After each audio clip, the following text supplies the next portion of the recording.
live stream. Got it. Into the waiting room, 98. It's amazing, isn't it, Roger, that this thing can handle 300 people? Yes. You know, in Skype, we would all be dead by now. We'll be completely wiped out. Yes, oh dear. That's true, yes. No, Zoom is pretty amazing, it's true. Yeah. For some reason, my title doesn't start at the beginning. I don't know whether that matters too much. I think that should be okay. That's brilliant. So can I see? Oh, I see. I'm only seeing the videos of the four of us. I see. So yeah, we haven't added everyone else in yet, so we can start to do that now. Yeah, please do. Yeah, please do. Okay. Oh, I see. I see. That's so very cool. Yeah, we have everybody joining now. Gosh, there's a flood. There is a flood. Well, what can I say? What can I say, Roger? You're a popular guy. Oh dear. Well, I hope the talk lives up to it. At the moment, yes. You see my first slide, because the entire title is not there. It's the beginnings. That's right. There's a bit of fiddle, but I think now that we figure it out, it should be okay. Will you be able to make a co-host over here, maybe for the live streaming one? I think I have just made you co-host. Yeah. Oh, okay. Yeah, but I'm not able to do the streaming actually as a co-host. That's okay. We'll deal with You will share with us the recording, so we just we can use it later. In case it gets too complicated. Yeah. Can the live audience hear us at this point? Yeah. So everybody is there? Okay, so let me try to call the Chern Institute. Is Professor Bai, are you there? Yeah. Okay, good. So let me just give 1 minute. So just a very brief introduction before I hand over to Professor Bai Chen-min, the director of the Chern Institute. We've now reached the halfway point of the Nankai Symposium on Mathematical Dialogues. And the highlight of this conference, this 14-day conference on dialogues. And we have Professor Sir Roger Penrose, who we're going to introduce shortly. And this is a very special conference. Normally, it would be held in person at the Chern Institute in China, but because of COVID, it's been online. But I guess at least we get a very global participation. And this is in celebration of the 110th anniversary of the birth of Professor S.S. Chern. So people, please do come to the conference. It will be the same link on Zoom. We're at the halfway point, and will be another 1 week of this conference. So now let me hand over to Professor Bai Chen-min, who is the director of the Chern Institute, for some greetings. Okay, thank you, Yang Hui. Good morning, Professor Penrose. I'm Chen Bai. Yeah. The director of the Chern Institute of Mathematics. So it's our great pleasure to invite you to give the lecture. At first, I give a brief introduction to Professor Penrose. Since most of the audience on site, as well as a lot of the audience online, are Chinese students, I would like to give my introduction in Chinese. Okay. Penrose 爵士教授是英国数学物理学家，牛津大学数学系 Roosevelt 讲座教授，因发现黑洞的形成是广义相对论的确凿预测而荣获2020年诺贝尔物理学奖。潘罗斯教授本科就读于伦敦大学学院，后于剑桥大学在威廉霍金爵士教授和约翰涛德教授的指导下获得数学博士学位。潘罗斯教授在广义相对论、黑洞理论、高能粒子物理以及纯几何学均有杰出的贡献，荣获1988年度沃尔夫奖、1989年度狄拉克奖章、2004年德摩根奖章和2008年科普利奖章，以及2020年诺贝尔物理学奖。潘罗斯教授1972年成为皇家学会院士，1994年被英女王封为大英帝国爵士，2000年再加封这个功绩勋章，他被公认为爱因斯坦之后最伟大的数学物理学家之一。Let me continue in English. This year is Professor Xingsheng Chen's 110th birthday. Chen Institute of Mathematics have organized and will organize a series of activities for celebrating 110th anniversary of the birth of Professor Chen. Today, Professor Penrose's lecture will be dedicated to this important issue. On the other hand, as we know, tomorrow it will be Professor Penrose's 90th birthday. Let us express our best wishes to you, Professor Penrose. We wish you happiness and happy forever. Happy birthday, Professor Penrose. Moreover, we sang a birthday song for you.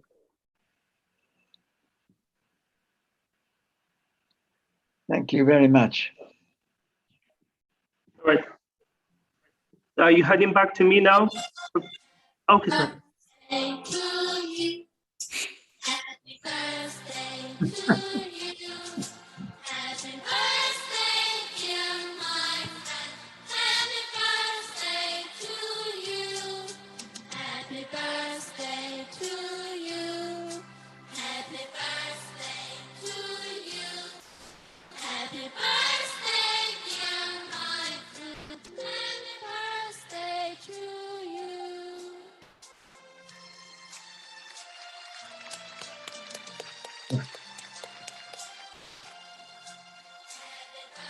Finally, let me turn back Yang Hui.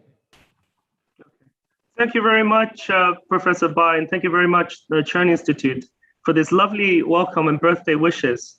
Of course, Professor Bai has just introduced a lot of Professor Penrose in Chinese, so I will just give a very brief introduction to our speaker. So, of course, there's not very much to say. Can you all see my screen? Mm-hmm. Yes. There's not very much for me to say because I think Professor Penrose has pretty much won every imaginable prize that a mathematical physicist could possibly win. So here is the highlight of these prizes. And I in particular see this is a shameless self-advertisement. Here's a wonderful photograph of me with Professor Penrose at the book launch with Professor Ge Molin, who is a great mentor of mine, and we wrote this editorial with Professor Xian Yang. So just for the non-English, just a very brief thing, and this is an interesting calculation which I recently did. I was told to do this calculation, so I verified this. So the English are very fond of putting letters behind their names. So the letters, the idea is that if you don't know what these letters mean, you shouldn't know, you shouldn't be around. So, but there's one particularly interesting thing. So Professor Penrose's full name is Professor Sir Roger Penrose, KTOM-FRS. Of course, FRS is a Fellow of Royal Society, KT is Knight, Bachelor for Sir. What is really, really interesting is, well, OM, and many people have asked me what OM means. So this is a bit of a brief history about OM and why it is important. So the Nobel Prize was established in 1901, and the OM was established by King Edward VII, and OM stands for Order of Merit and established in 1902. So what is really interesting is that there have been 962 Nobel Prizes in history, with more than 120 who are alive today. However, OM has been awarded only 195 times in history, and it can never have more than 24 members at any time. Therefore, this OM, after Professor Penrose's name, is 5 times harder to get than the Nobel Prize in anything. So this is just, that's why I put this in red. And of course, this is the title of Professor Penrose's talk will be on space-time singularities and cyclic geometry, which is very much in the spirit of black holes, for which he won the Nobel Prize just this year. And as Professor Bai has already emphasized, this is the 110th anniversary of Professor Chern. And of course, happy 90th birthday Sir Roger OM. So now I present you Professor Roger Penrose. Thank you very much. Can you hear me? Yes. Good. Thank you very much for the introduction. Most flattering.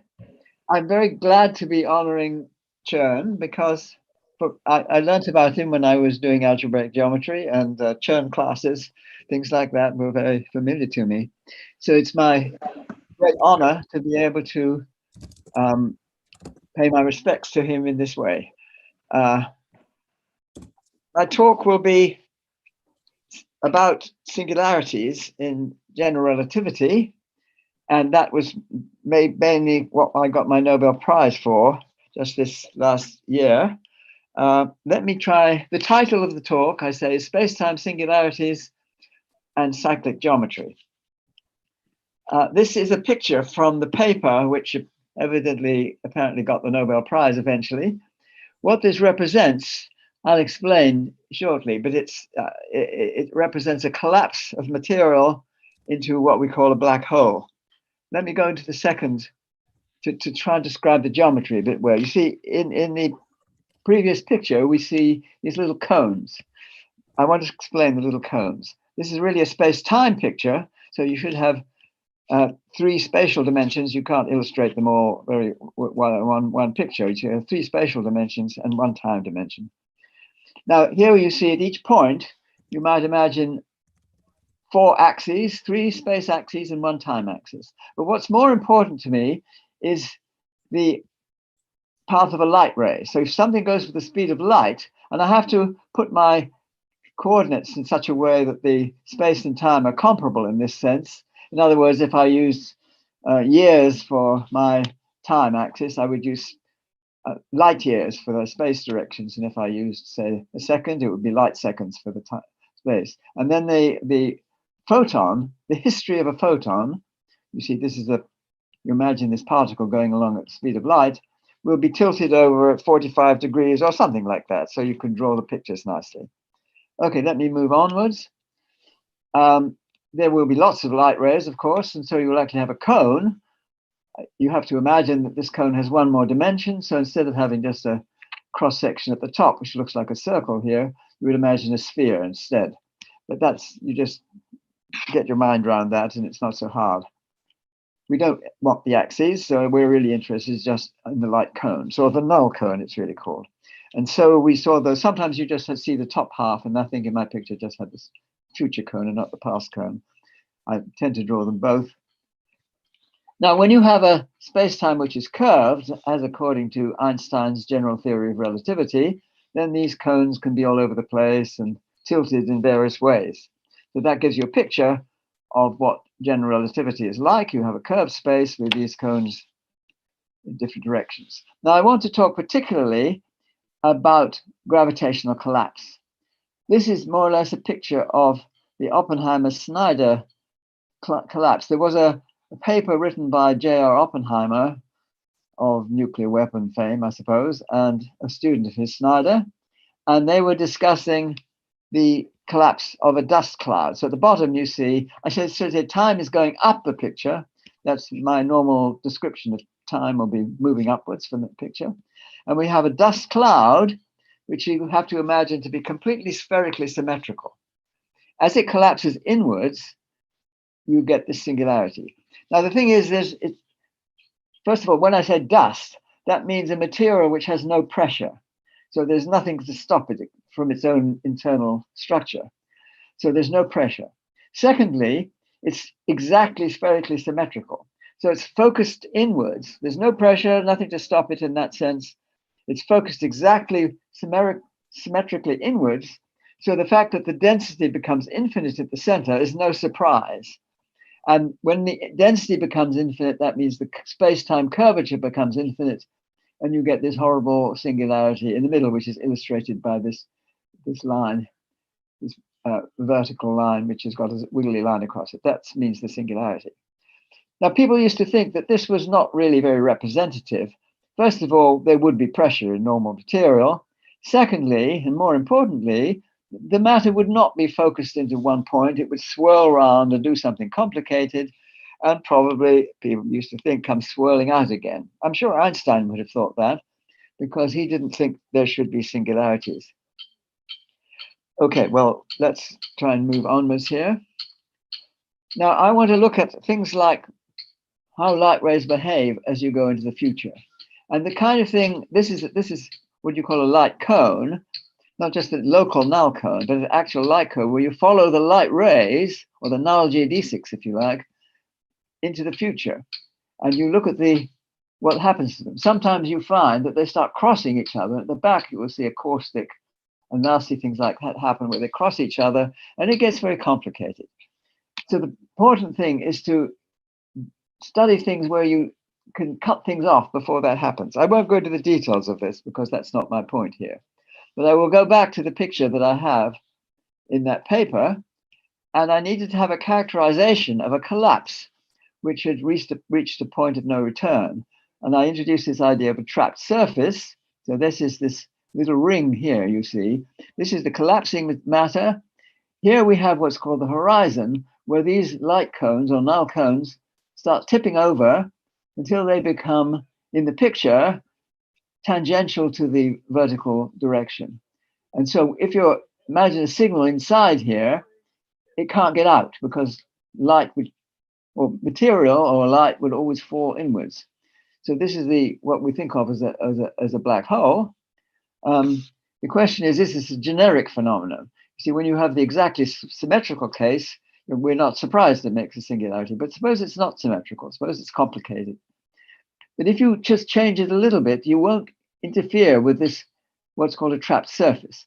What you see is that it looks like a ring, but I have to remind you there's an extra dimension. So you have to imagine that's really a spherical surface, two-dimensional sphere, and a flash of light there initiated at that surface will converge inwards. That's, you might imagine, a flash of light on the surface, there will be an inward flash and that will converge inwards. But the point about a trapped surface is the outward flash is also going inwards in the sense that the area is starting to decrease.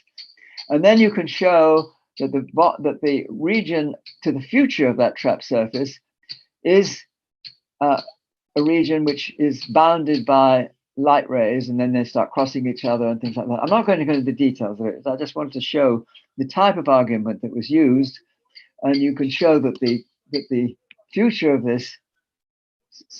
this trapped surface is a region whose boundary is compact. That means it's closed up, and then you can show that by tracing it back to the original surface, and this is what you call a Cauchy surface, where you put your data on it and you try to evolve into the future. So this is a three-dimensional surface. You have put data on there and you can evolve into the future. And you imagine that this is just a local thing, so that this thing would be non-compact. So it goes off, it doesn't close up, it just goes off to infinity. Whereas this boundary here does close up. And then you get a contradiction between these two things. And this contradiction shows something goes wrong. It doesn't tell you what goes wrong. Basically, it shows that light rays come to an end somewhere. And coming to an end, the normal view would be it's because the space-time becomes singular, curvatures become infinite, and so you have a problem.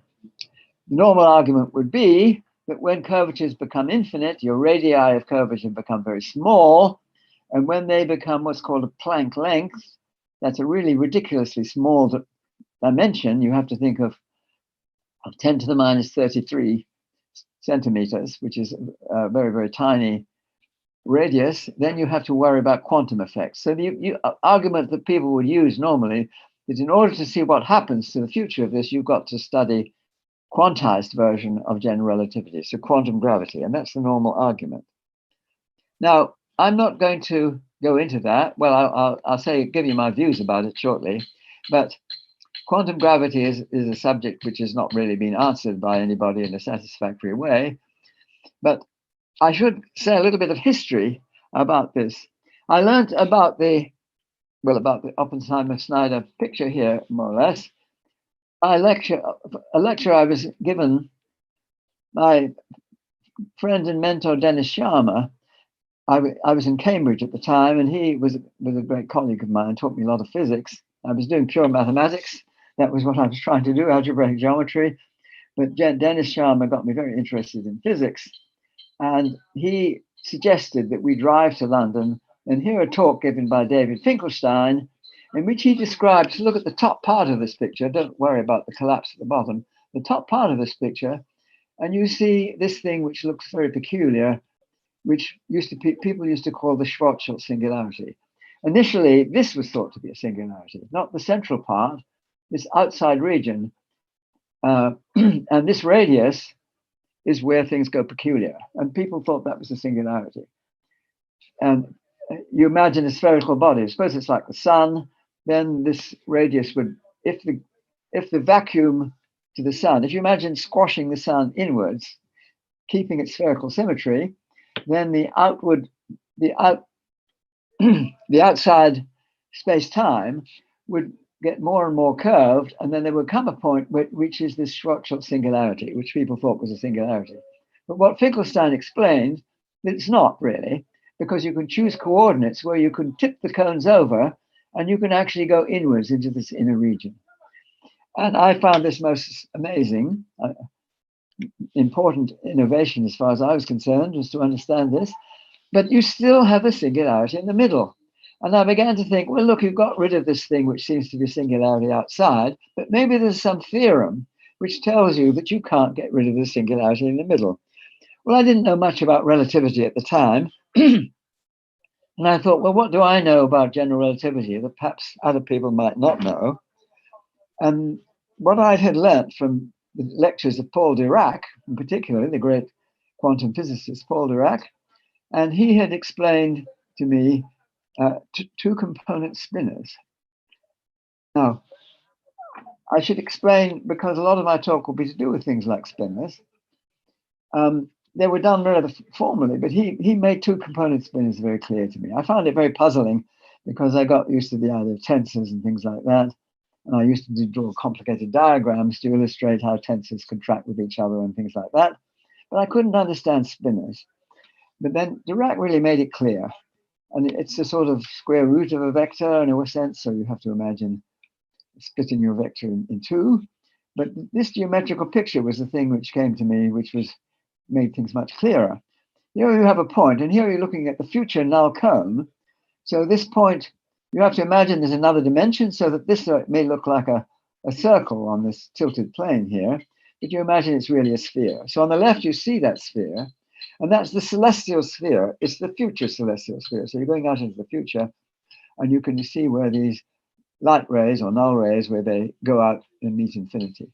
And this is the sphere, and the spinor represents a particular vector along the light cone. So it's a null, what's called a null line. It has zero length in the kind of length that you use in space-time geometry. And it represents a point on the sphere. So you see a point there, but you also have a little flag plane. And this flag plane represents a little arrow here. So if you want to consider the total geometry of the spinor, this two spinor, you think of the vector which points up here, together with this little flag plane, and one extra feature, and that is if you rotate this flag plane all the way around, the spinor becomes minus what you started, and you have to go around again before it becomes where it was to begin with. So I got used to this idea. I find it very interesting. And the importance to me was that it made it much easier to understand the geometry of the curvature of space-time. And you could see very clearly how the curvature of space-time splits into two parts. One is called the Weyl curvature, and the other part is called the Ricci curvature. When you're looking at an observer here, you're looking back in the light cone, it's really part of the Ricci's, this trace-free part, which focuses inwards. So it's like a positive lens. It focuses the light rays inwards, whereas the Weyl curvature distorts. And the Weyl curvature is described very, very nicely in two spinors, and that was what sort of attracted me to it very much. You could understand it much better in this formalism than using ordinary tensors. And I found this very useful. Now, I hope that was the one next. Now I want to talk about space-time. You see, what I was able to prove was that the local collapse of a body which got too much mass in too small a region would produce a singularity in a general case. The only assumption you needed was that the energy flux across a light ray never became negative, and so that the focusing, as in my previous picture here, you see the focusing by the matter, this is the Ricci tensor, which is the matter, that gives you an inward focusing, and the Weyl curvature gives you distortion. Now, sorry, I'm jumping. Now, I gave a lecture in London on this in 1964, I think, but then I gave a repeat in Cambridge. Stephen Hawking was not present at the one in London, despite what the movie says, but he was present at the one in Cambridge, and I had a private talk with him afterwards. And he picked up on the techniques I was using very fast and started to use them to study the singularity in the Big Bang. So there's another problem. You see, you've got these singularities in the future where matter collapses together, but you also get the singularity which represents the Big Bang. And so the arguments, could you say that that also is generic? Can you get round it by, say, having a complicated initial singularity where the matter collapsed inwards and then swirled around and came out again? Or did you necessarily get the singularity? And by generalizing the techniques I was using, Stephen Hawking, and then together later we had a paper which really showed a very wide, broad class of theorems to show that no matter how complicated it was, you could not get rid of the singularities as long as you had reasonable assumptions on the matter. So that was the contribution that basically that he made to show that these arguments could be applied, and generalizing the arguments in very interesting and powerful ways to show that the singularity in the Big Bang also was a generic phenomenon. And you couldn't get rid of it by assuming things were not smooth and regular. Now, there's a question here which worried me for a long time. You see, when we have this black hole, sorry, this is the Big Bang, and the matter is spreading out like this. Let's imagine a collapse. So we're here imagining a collapse to a singularity. Now, this is not the kind of thing in general you would imagine for a collapsing universe or collapsing material, such as in the Oppenheim and Snyder collapse, when it was made more complicated, so the collapse to a black hole.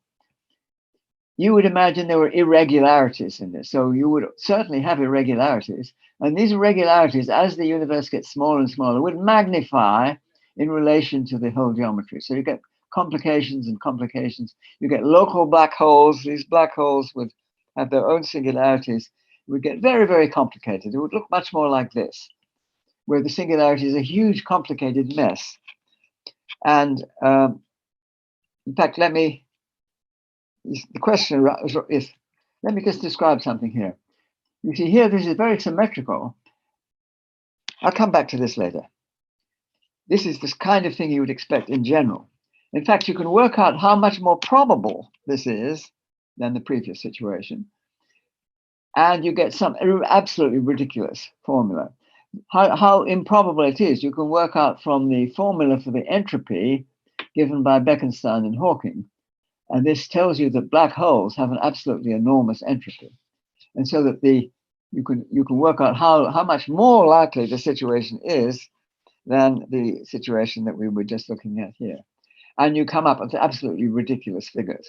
Something like 1 part in 10 to the power 124, something like that. For the amount of material in the universe that we see now, if you reversed it and you imagine putting in irregularities, it's much, much more likely that you would get this situation and not the one we see, which is that situation.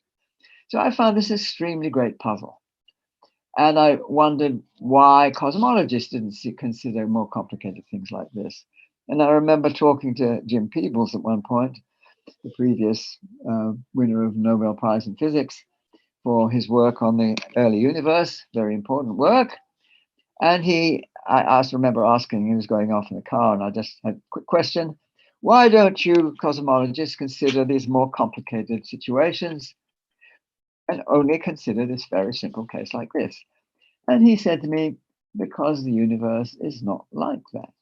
And I thought, my gosh, it's not. It's like this. It's a very, very symmetrical situation. Let me go into this in more detail. You see, I'm going to think about entropy in a sense here. Here at the top, I imagine a gas in a box, and it's initially constrained by a little tiny box here into this little box. You open the lid, and the gas spreads out through the box. So time now is going from left to right. And the entropy is increasing, and the gas is spreading out through the box. Now, for the bottom three pictures, I'm imagining a much bigger box. It's a galactic scale box, and these are stars running around inside the box. It's quite the opposite. You see, as time goes on, they start to clump. The gravitational effect is to cause clumpiness, and eventually you will form black holes. And you're really with black holes, the entropy is going shooting up. So left to right, in both cases, time is increasing, entropy is increasing. But the picture looks completely different. What we see is uniformity, which means the entropy is high in matter and low in gravity. So the key point is that something constrained the gravitational degrees of freedom to be unexcited in the very early universe, a very strange feature. It's even more strange when you think about the matter itself. When the initial COBE satellite went out to look at the microwave background out in space, this picture was found. This is a picture of the radiation, the microwave background radiation. And what you're seeing is the intensity upwards and the frequency left to right. And this curve here is the Planck curve, which if you had an exact Planck curve, which would represent equilibrium, in other words, highest entropy state. What are these little bars? Those are the error bars, but these error bars are magnified by a factor of 500. So even the worst ones right down here hug this curve to within the thickness of the line. So it's an extraordinarily precise measure of the microwave background to tell you that what you're looking at is random. It's high entropy, it's maximum entropy. And I thought this is very, very strange. Second law of thermodynamics tells you that the entropy is going up. If you reverse time, the entropy is going down. So you go back and back and back in time, and you see the entropy goes down and down and down until it reaches a maximum. A maximum doesn't make any sense. But the answer to it is basically in the previous slide here. What you're seeing is, yes, the radiation is maximum entropy. But what's very peculiar is that the gravitation is not following this. It's very, very special. Now, you see, people used to think, as I was just saying a minute ago, to understand the singularities, you need to learn about quantum gravity. And my great friend and colleague, Dennis Sharma, who used to be a follower of the steady state model, where you didn't believe in the Big Bang, and he was converted by these observations of the microwave background, and he gave around giving lectures to say, well, I was wrong. I have a great respect for him. People don't, in science, you don't hear people going around telling people that they were wrong, their earlier ideas. So he converted himself and his students to studying quantum gravity, because the Big Bang, he thought the way to understand the Big Bang was quantum gravity. Now, there's a certain irony which I want to explain here. And this is, it's really this point, and I just made a minute ago, but let me stress it here. You see, what you find in the singularities in the future is this Weyl curvature, the curvature of gravity. The Weyl curvature, in a sense, describes the free gravitational field. It's the gravitational degrees of freedom. It's in the Weyl curvature. The matter degrees of freedom are in the other parts of curvature, the Ricci curvature. But the conformal curvature, the Weyl curvature, is what describes the gravitational degrees of freedom. And what we seem to see is this very peculiar feature, that in the future, exactly what you expect, black holes, the Weyl curvature goes wildly to infinity, whereas in the Big Bang, it goes to zero.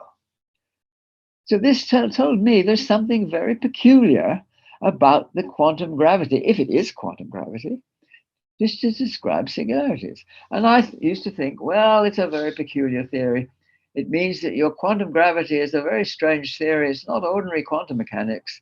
It's a quantum mechanics which is grossly asymmetrical in time. Well, that's one route to follow, which I'm not going into in any detail here, because that's not what I want to talk about here. What I do want to talk about more is to try and understand the nature of the Big Bang as we see it in this very strict, peculiar feature. In order to understand this, let's go back to our null cones and think about what's missing from them. The null cones are almost all the space-time structure. When I say almost all, you see the metric describes the structure, how distances are and things like that in the small. Now, there are 10 components to the metric, and 9 of them describe the light cone or the null cone. It's actually the ratios of the 10 components, so it's the independent ratios of those 10 components, which are 9 independent numbers, define where this cone is, the null cone. What's the extra freedom? The extra freedom is described by these sort of surfaces here, and they describe how clocks behave. I'm imagining 2 clocks or 2 particles whizzing by at great speeds, and as they intersect these surfaces, those are the ticks of the clocks. Now, the 2 formulae here at the bottom are the 2 most famous formulae of 20th century physics. The first one is Einstein's E = mc squared, of course, which tells you, in effect, that energy and mass are equivalent, c being just a constant. Energy and mass are equivalent. Even earlier was Max Planck's famous, well, not quite so famous, but most important formula, E = h nu. Sometimes people say F instead of nu. Nu is a frequency. So what this tells you, h is just a constant again, energy and frequency are equivalent. These 2 famous formulae, you put the 2 together, and they tell you that mass and frequency are equivalent, apart from these constants. So mass and frequency are equivalent. That tells you that if you have a massive particle, it is a clock, a very fundamental clock. And that is fixed in this picture by the intersections with these surfaces. 2 identical clocks moving at great speeds relative to each other. The way the times relate is to see how they intersect these surfaces. And that is special relativity. That's how the time works. And really, the metric of general relativity is a metric of times. People tend to think of metrics as distances, but it's much better to think of times. If you want to tell how far away 2 things are, you send a light signal and reflect it back and something like that. The measurements of times are much more precise. So we really think of chronometry. I think the great quantum general relativity geometer J.L. Singh used to call it chronometry. And I think it's, rather than calling it geometry, maybe chronometry is the right idea. So you imagine it's the clocks which are really measured. And we have now clocks which are extraordinarily precise. And the preciseness of these clocks really comes down to the fundamental nature of these 2 clocks. If you have a very precise mass, then you have a very precise clock. Ordinary particles, these frequencies are so high that you need to tune them down so much, something you can cope with much better. But this is essentially what you're using. Okay, how about a photon? Now you see the photon doesn't hit any of these surfaces, so it doesn't even see the first tick of a clock. So for a photon, you just need the light cones. So these are the structure which photons respect. And this is even more true when you study the classical theory of photons, if you like, which came, of course, much before the understanding of photons. This was Maxwell's famous equations of electrodynamics. And Maxwell's equations are conformally invariant. What that means is they just need to know the null cones. They don't need to know the metric. You can change your scale differently in different places. Maxwell's equations don't notice a thing. They are conformally invariant. Now, I want to go into this idea of conformal more here. You see, now you see here we have one of the wonderful pictures by the Dutch artist M.C. Escher, and this is an illustration of hyperbolic geometry. He learned about it from the great mathematician geometer Coxeter, who told him about this representation of hyperbolic geometry. It's actually sometimes called the Poincaré disc. It was really due to Beltrami. I have a feeling it was known to Riemann even before, but certainly Beltrami had it before Poincaré. So let's call it the Beltrami disc. And this is a geometry. I won't bother you with the actual hyperbolic geometry. You've got to imagine that these fish creatures are really the same as each other. They've got a bit squashed in the picture as you get towards the edge, but they're squashed in a very important way. You see, look at the eyes of the fish. You see there's circles. They remain circles no matter how close you get to the edge, which tells you that the squashing in both directions is the same amount. So you squash in one direction, you have to squash by the same amount in the other direction. More strictly, conformal means you preserve angles. So you see the angles on these fish creatures' wings or fins or whatever they are, you see remain exactly the same, no matter how close to the edge they are. So it's not a geometry of distances, it's a geometry of angles. And that is conformal geometry. And one of the beauties of conformal geometry is you can sometimes represent infinity by a nice smooth boundary. And this is hyperbolic geometry represented in this very, very beautiful way. I've seen the originals of some of these pictures, and they're extraordinarily precise. You just look right close to the edge, and you see Escher continued much more precisely than you can see in this picture, right down close to the edge. Of course, you can't get right down to the edge because it is infinity, and so the circles get infinitely small to represent it. But still, this is a wonderful way of talking about how things behave as infinity. And I got very used to this idea, and I used to talk about gravitational radiation. You can squash infinity down in the same way and look at actually what's going at infinity. You can look at electromagnetic fields at infinity, the gravitational waves at infinity, and you could do local calculations rather than doing limits and things like that. I was much better at doing local geometric calculations than I was at looking at limits, so it was a much nicer way of thinking about it. Okay, let's move on to the next picture.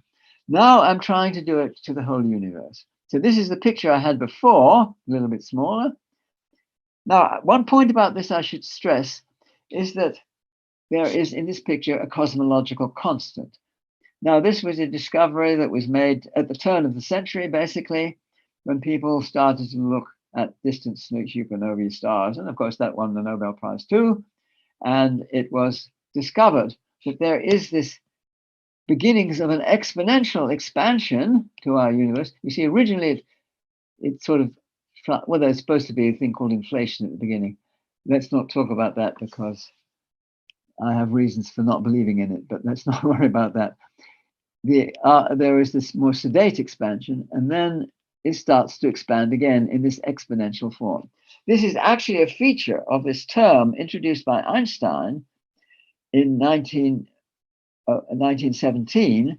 He introduced it for the wrong reason, because he wanted to have a universe that was static, didn't expand.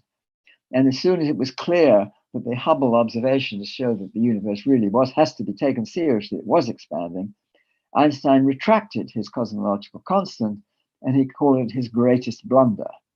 It's ironic that even Einstein's greatest blunder turned out to be true.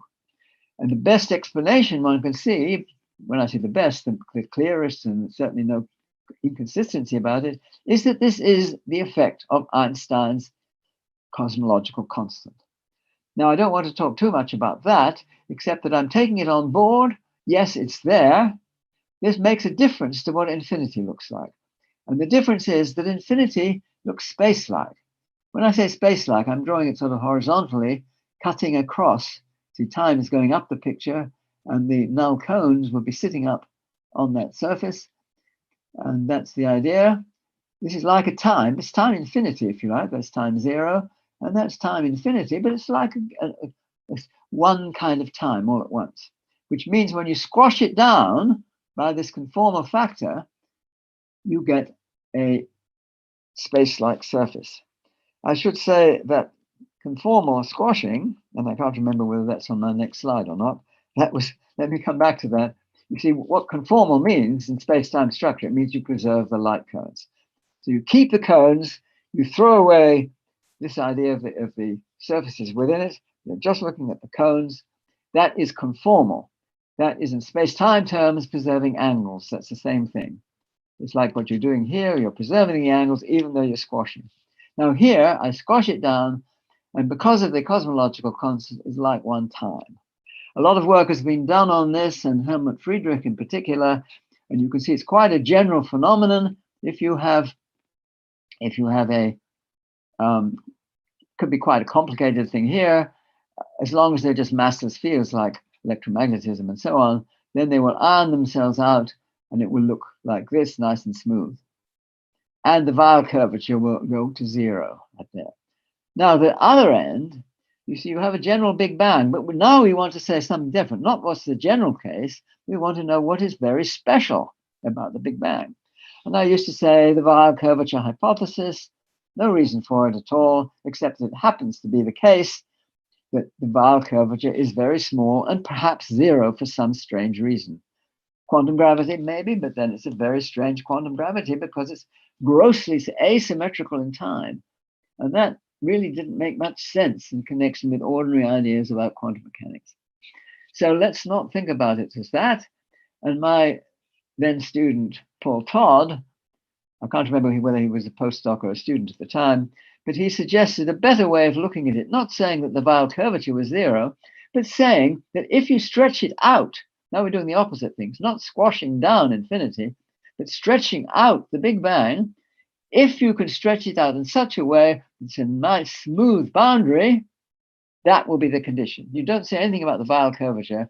It says it's finite. It doesn't say it's zero, but it says you can stretch it out to make a nice, so you could sit on the edge and do calculations and imagine, just for mathematical convenience, that you could extend it a little bit behind. You don't say there is anything behind, any more than you say there is anything to the future. It's just useful to think of this as a boundary in a manifold which could be extended if you wanted to.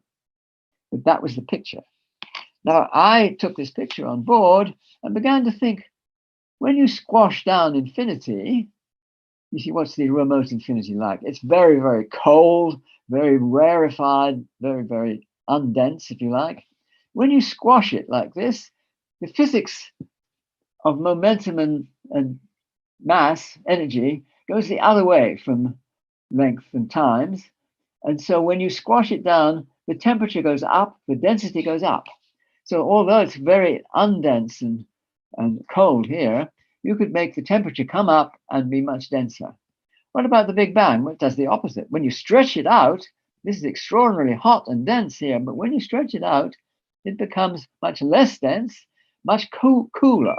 So you could imagine that they're comparable. And I had this view, if they're comparable, maybe our eon, I'm going to call this an eon now, that's us, this is our universe, or our eon, I'm now calling it, A-E-O-N, that our Big Bang, not just Paul Todd's idea of hypothetically stretching it so you could imagine there was something before it, but maybe there actually was something before it, which was the squashed down infinity of a previous eon. This is our eon, that was the previous eon. There will be an eon after ours. Our remote future will be squashed down, and that will become the infinity of the next eon. It's outrageous. I said it's an outrageous idea, but when you look at the equations, everything seems to work so nicely. And so Paul Todd was not looking at it as a continuation this way, so it's actually stronger than what he was suggesting, because in Helmut Friedrich's analysis, you can see that the Weyl curvature, as you go to infinity, actually goes to zero here. And so that means to match it, the Weyl curvature has to be zero on the other side. So this really does satisfy what I call the Weyl curvature hypothesis of the Weyl curvature going to zero. So this kind of model forces you into this very special kind of Big Bang. Okay, it's outrageous, but is it true? Well, one of the important features about this is that you can, in principle, imagine signals coming through from the previous eon into ours. So although it's a bit far-fetched, you might think, could you imagine signals coming through? Well, yes. What kind of signals could come through? Electromagnetic signals, photons, say electromagnetic fields, magnetic fields, things like that, they could get across. So if you knew what they could likely to be in the previous eon, you could see whether they match up with in our eon. More importantly, gravitational waves, it's a little trickier to see how this works, but nevertheless, gravitational waves also get through. I won't go into the details of that, but they certainly would get through in this scheme. And I have here a picture of, you see, for a long time I gave lectures about this model and thinking that nobody would ever prove me right, so I prove me wrong, so I can talk about this and nobody will prove me wrong. But then I started thinking, well, there are features that maybe could prove me wrong. And this is the first thing I thought of was the following. You must imagine this horizontal surface here is the crossover surface between the previous eon here and our eon up here. And this is us looking back. Our past light cone hits the crossover surface and it will intersect what do they intersect with? I'm imagining here is three supermassive black holes. Two of them collide and produce a great burst of gravitational wave energy. And then another one collides with it. And there's another burst of gravitational wave energy. As we look back, this could be a signal, a little faint signal in the microwave background. The bottom picture is supposed to be drawn, so it's very, very faint. But the idea is what you see, if you had another dimension, you would understand it better, that the intersection of these two cones is a circle. So as we look back, what you would see in this gravitational wave signal would be a little circular ring. And the point about having two of them is that if they're from the same galactic cluster, so you'd imagine here's a cluster of galaxies and two collisions, first one and then another, a great time span between the two probably, and you would see one burst, and you would see this ring, and then there would be another ring, and the point is they would be concentric. So the argument would be, could you see these rings which are concentric? And my colleague Vahi Gursajan picked up on this, and he looked for it in a very peculiar, I thought, rather ingenious and strange way. Very fortunate that he was using this way, that you weren't looking for temperature raised or temperature lowered, because that depends on the geometry. But he was looking at temperature being more uniform. So the variation in temperature around the ring was anomalously low. And that was his criterion, which is an ingenious idea. And then when you see two of these rings, or three, do you get a signal? Well, you see, this is the signal looking at the Planck data. This central strip is removed. So the fact that it's cut off here is just because we're not looking, the two central regions here, you're not looking at. That's where the galaxy is. And so you consider that's not so trustworthy. But what are these points here? These are centers of triples of concentric rings. And they're singled out because they have low variation in temperature, not because of the actual temperature. But the color coding here, I should say that these points you're seeing are the centers of at least three low variance rings. And what's rather striking about this picture is it's very non-uniform. People say that the universe is, if you look on big enough scale, it gets more and more and more uniform. It's not really true. And this is not, you have to look at it the right way to see why it's not true. If this signal is for something else, I'd like to know about it.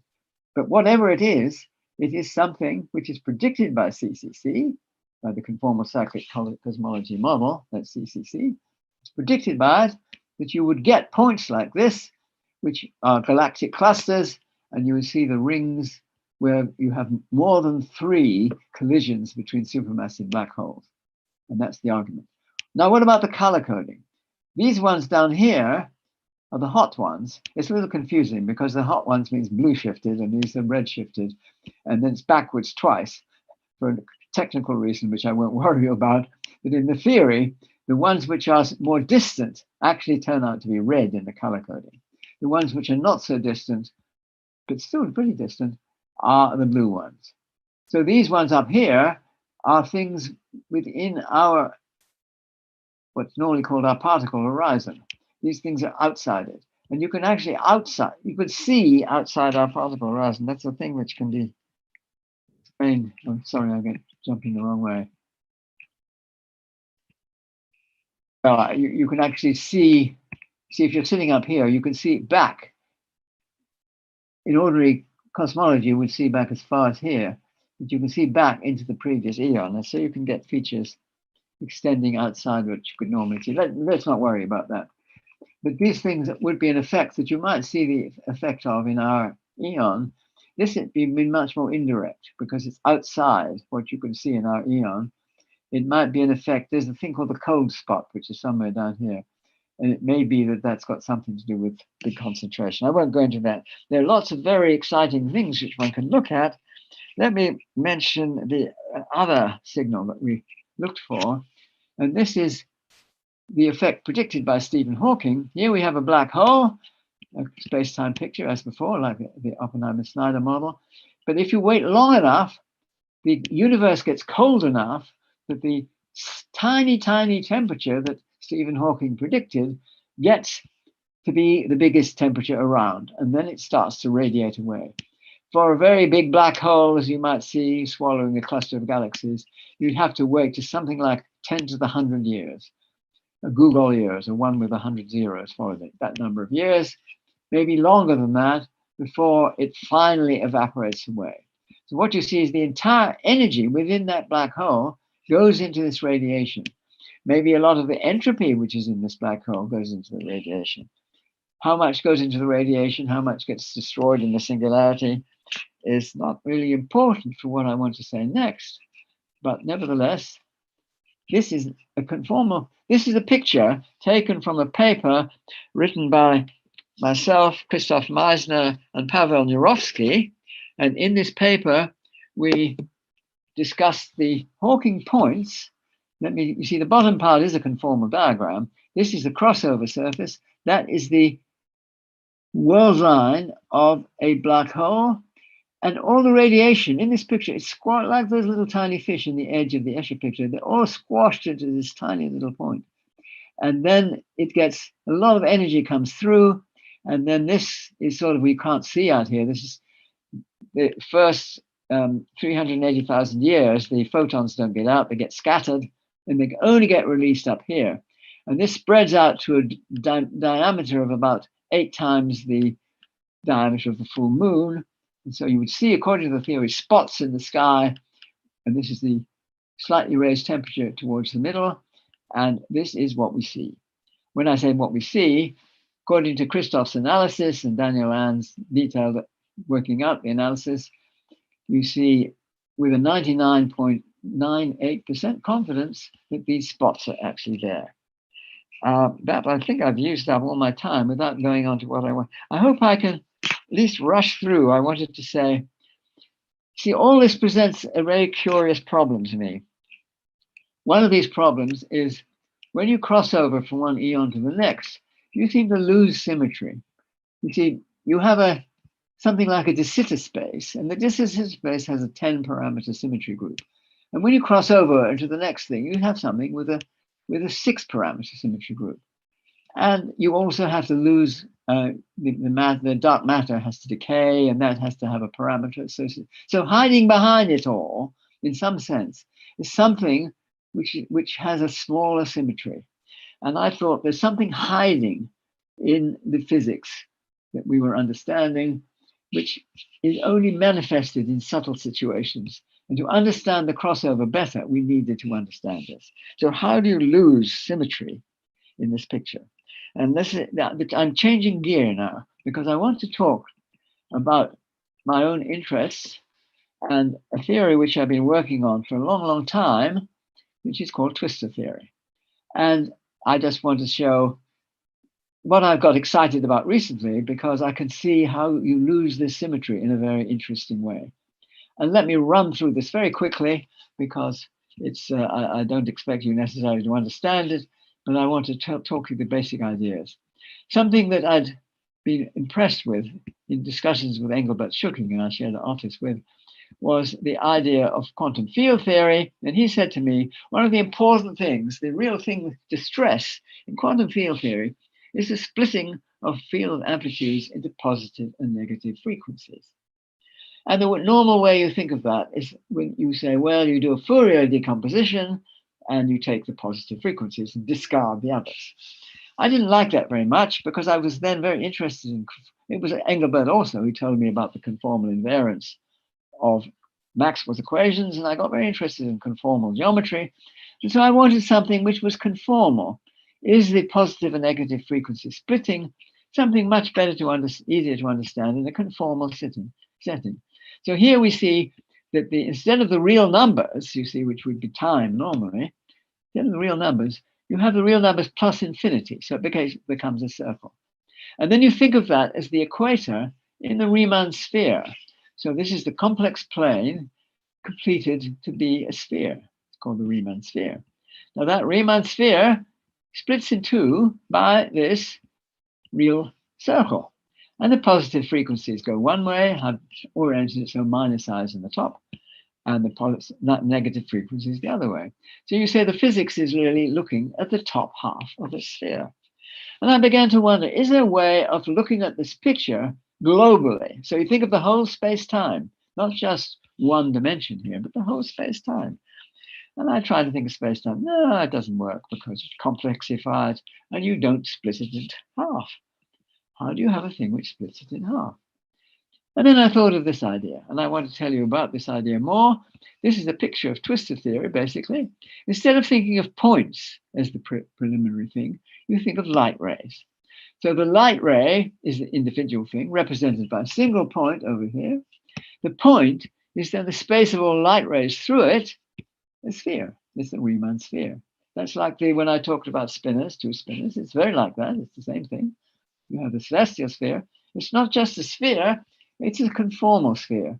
In other words, it's a complex sphere. It's the Riemann sphere. In other words, it's got a complex structure and it's a nice global thing. And you can single this out by the fact that it closes up, belongs to the right topological class, and you can find the points in the space-time by looking over here, and you try to find these Riemann spheres within the surface. Now, this is a 5-dimensional space. The idea was that there should be a 6-dimensional space, which divides it in two halves, just like here. So instead of having the circle that you can sort of see, and the part which is kind of quantum mechanically mysterious or something, which you don't quite see, how is it that you can do a similar thing, that this is the part you can see, but now 5-dimensional, and you want to make it somehow one more dimension? How on earth do you make it one more dimension by making it complex in some sense? And the answer was this. This is, those that know, this is the conformally or stereographically projected Clifford parallels or Hopf map of circles. You have to imagine that this is the thing in Euclidean space where infinity is mapped to a point, and you have circles which fill the whole space in this very twisted way. It's the origin of the name twistor, I should say. I'm not going to go into this. If you know what I'm talking about, you know what it is. It's the Hopf map or the Riemann sphere. Now here you see, I've got a more picture of what it really is. Here is the space which I call Pn, which is a space of light rays. That's where any point in this represents a light ray. And then you have a top half part and a bottom half part. And it really is dividing it in two. And how does it do it? And what is this Hopf map, which I've got here with this, if you know what I'm talking about, it's down there. Here's your point. And you want somehow to represent that point as something you can see. I'm sorry, I jumped. Something you can see. Maybe I go the wrong way. In the space-time. So what you do is you take you see, the twistor is something with 4 components, and I use an index at the top to represent this 4-dimensional thing. It also has a complex conjugate, which has 4 components, and it's a dual thing. So the index goes upstairs for it's the vector-like thing, and this is a covector-like thing. So that means you geometrically you think of it as the plane in this space. So corresponding to each point, this complex conjugate is a plane. Now when I say a plane, everything is complex. So this is really a 4-dimensional structure. This Pn space is 5-dimensional. It intersects in a 3-dimensional thing, which happens to be a 3-sphere. Now we look at the lines through that point. What's a line? Well, a line is really 2-dimensional because it's a complex line. It's a Riemann sphere. And it hits this thing in a circle. Now the ones that hit the surface just where it intersects Pn is a circle. And as you move this thing around, you get this vibration. It's this vibration of the picture I just showed you a minute ago, that one. And it's that vibration of the 3-sphere. So this is a 3-sphere. This thing intersects in circles. And as this line moves around, you see this thing. And so it really is this Clifford Hopf vibration. This is really just the geometry to show how it all fits together. But the point I'm making is that the thing you're interested in is the full space, which is a complex 3-dimensional manifold. It's a 3-dimensional complex projective space. It's sliced in two by the thing which represents light rays. So this is a direct representation as things, light rays. This is slightly less direct. You can think of the picture I just had in terms of the spin of, say, if you look at an electromagnetic field to represent a photon, you can actually see it in terms of its angular momentum and momentum structure, which does twist around in that way. So you can actually see it in a more physical way. I don't go into it here. The point here I was trying to make now, how do you do fields? And I was very puzzled that for a long time. I could see that if you wanted to describe a massless field, such as Maxwell's equations or linear gravity, or neutrino fields if they were massless, the wave equation, you can do it by looking at functions which are holomorphic in the top half of twistor space. Then it's got positive frequency as well, did everything you want for a wave function, top half twistor space, but it's got singularities in it. And I couldn't think, it doesn't make any sense to me. The point about the singularities is it forms two separate regions. And then you think of a line up here, which is a point in twistor space, a point in complexified space-time, I should say, complexified point space-time. Then it intersects this region, and there's two singularity regions, and you can do a contour integral around it, and that works it out. So that's the way I understood it with contour integrals. Then, after talking to Michael Attia a lot, I realized that this was really cohomology. What you're really doing is you're splitting the two halves, other than looking at this as two singularity regions, you're looking at it as the regions where it's non-singular, and that's one of them out here, and then they overlap, and in the overlap is where you do the contour integral. So what you're looking at is the first cohomology of the top half, and to understand first cohomology, this is the way of doing it. You've got something where you have a certain freedom, and in this picture, the freedom, it's a representation of something where you don't know how far away the thing you're looking at is. So there is that freedom, and by going around the picture, you can make use of that freedom and do something impossible. And the measure of this impossibility is the first cohomology. So here I finally got a representation of what this picture was doing. It took several years before I understood what it was all about. It's not ordinary functions, which you'll split into two halves. It's the first cohomology split into two halves. And these are your wave functions represented in terms of this cohomology. And this is the way you do your quantum field theory in twistor theory. And I got pretty pleased with that picture. Okay, now let me say where we're going. You see, if you want to talk about the metric structure of space-time, up to this point, you're really doing conformal geometry.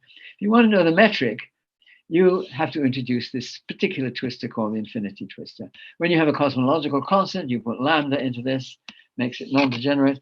I'm not going to talk about that, but that was the thing which makes it where infinity is. But I was thinking there's something hiding behind all this, which all the time is breaking the symmetry in some subtle way. And I had this wild idea that the subtle way it was breaking the symmetry was something to do with the split octonions. And I had a rather incomplete reason for thinking it's the split octonions. You have to know what the octonions are, first of all, and the split octonions this thing would have what's called a G2 symmetry. I'm representing these are the Dynkin diagrams, and you have when you're looking at this conformal structure, you have this kind of diagram. And when you have this Dynkin diagram for the G2 structure for the split octonions, it's a completely different diagram. And so I was wondering, is this diagram, is this structure, this G2 star, the star means you're looking, that's the split in the octonions. The octonions are this generalization of Hamilton's quaternions, which had four dimensions, if you like. And it was shortly discovered originally by Graves and then by Haley. I think they saw how to generalize the quaternions to throw away the commutative law, but you still keep the associative law. And then with the octonions, you throw away the associative law. You keep a little bit of it, but there's a bit of the quaternion structure hiding in the octonions. And you get this very interesting, very, very intriguing and interesting group called G2. And the split ones are the G2 star. It depends on the signature that you're using. And for twistors, it's certainly got to be the split ones. I can't see what the physics is for the unsplit ones, actually. But the split ones, and what we're interested in, this very, very interesting group with 14 parameters. And I thought that this group is hiding behind the twistor theory somehow to give you a little bit of extra structure, which shows itself up probably in the way that the dark matter particles decay. It's a long way, and I'm just speculating wildly here. I'm only merely mentioning this because I got excited about it recently because I could think of a way of doing it. What I realized was that you can't do it with classical twistor theory. What you've got to do is go to quantized twistor theory. And this is the quantization which gives you the correct quantization rules for angular momentum, and it really seems to be the right thing to do. Instead of your complex conjugates commuting with the twistors, they have a commutation rule which gives you a non-commuting. The twistors commute with themselves, the duals with themselves, and this really means in the Z picture, if you like, in the Dirac sense, that the complex conjugate is really a differential operator. So it's d by d twistor. And I like that because when you go to complex conjugates, you're out of the nice world of holomorphic geometry. I mean, this just relates to Chern in interesting ways, but let's not go into this. Holomorphic geometry is a very beautiful geometry. And once you've introduced complex conjugates, you kind of wrecked it in a certain sense. But you bring it back when you use the quantization, because it's not complex conjugates now, it is simply the derivative with respect to the. Now you see the h bar coming in here. That is Planck's constant over 2 pi. Dirac's form is Planck's constant. And this tells you when you see h bar, that's a signal that you're using the commutation rules. Okay, now this is a calculation I did. I looked at what I call the cyclic triple product. What you have to do is you take a twistor and it's that's the z's and the d by dz's. So there's a z part and a d by dz part. And you can, to make it real, the coefficients multiplying them with the complex conjugates. You might be interested in not making them real necessarily, but let's make them complex conjugates. And then you see you have this complicated expression.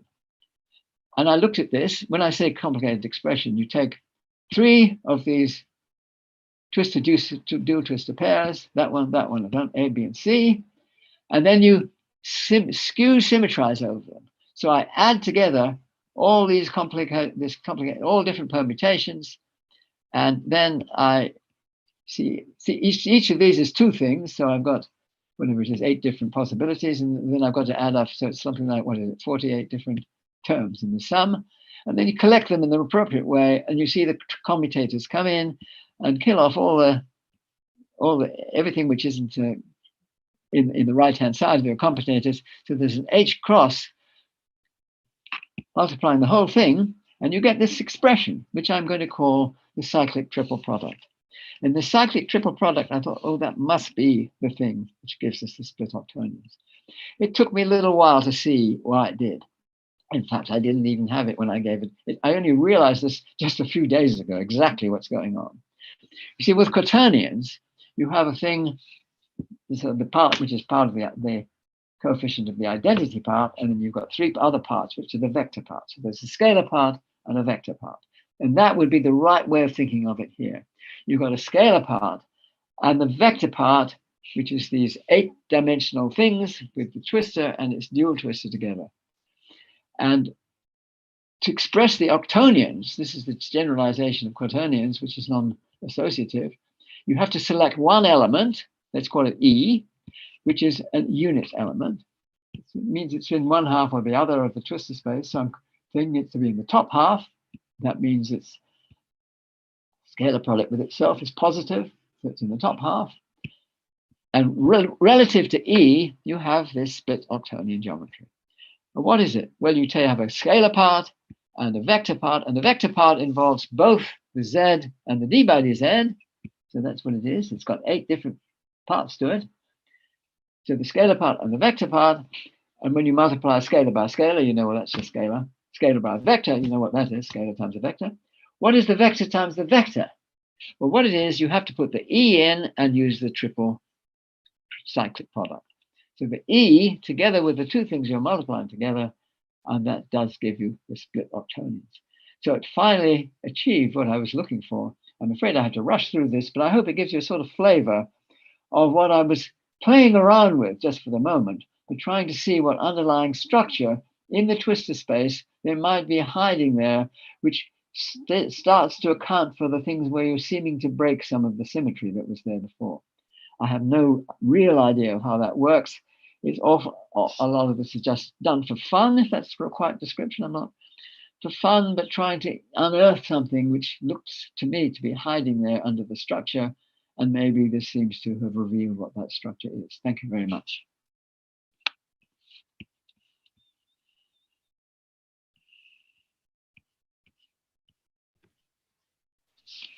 Well, thank you very much, Professor Penrose, for that beautiful talk.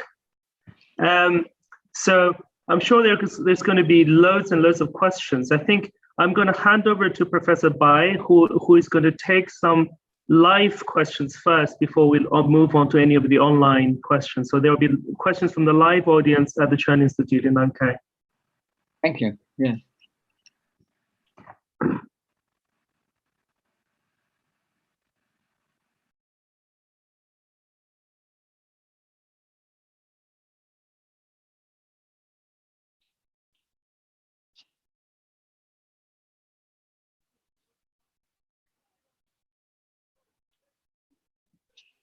I think the Chern Institute might be muted at the moment if they'd like to. Perfect.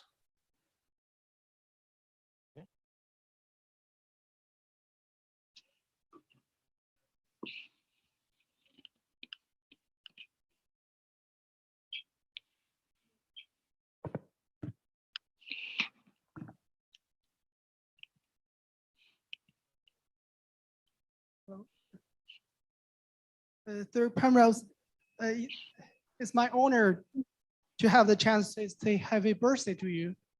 Thank Happy you. birthday. I have a question that